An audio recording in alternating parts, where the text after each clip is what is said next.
Umnyango wezobuciko wamasiko nezemidlalo KwaZulu-Natal ubambe umcimbi wokubungaza usuku lomsakazo iWorld Radio Day eThekwini namhlanje.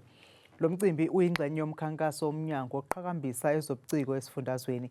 ENingizimu Afrika lolu suku lugujwa ngaphansi kwesiqubulo esigqamisa umthelela we-AI emsakazweni. There can be no AI programs without the human input. On the other hand, the continuous life changes of the fourth and fifth industrial revolution also need the AI improvements. Thus, instead of looking at these changes as competition, we need to look upon them as complementary.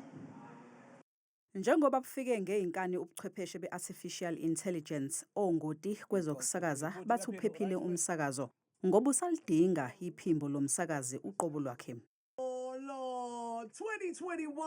Kufike ithelevishini, i-internet, izinkundla zokuxhumana kanye nama-podcast, kepha-ke umsakazo usamile namanje.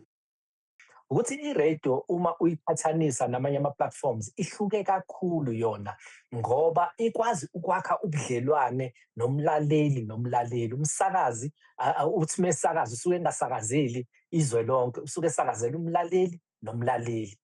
Nakuba i-AI ingeke iwenze umsebenzi womsakazi, kepha kukhona la ingasiza khona emsakazweni.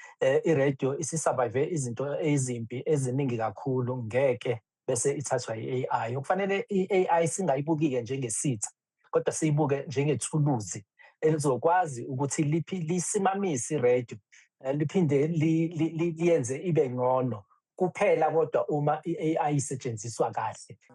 Usuku iWorld Radio Day lwasungulwa inhlangano i-UNESCO ngonyaka u-2017 lugqamisa kakhulu iqhaza namandla omsakazo ukusabalalisa ulwazi nobumbanisa imiphakathi ehlukene.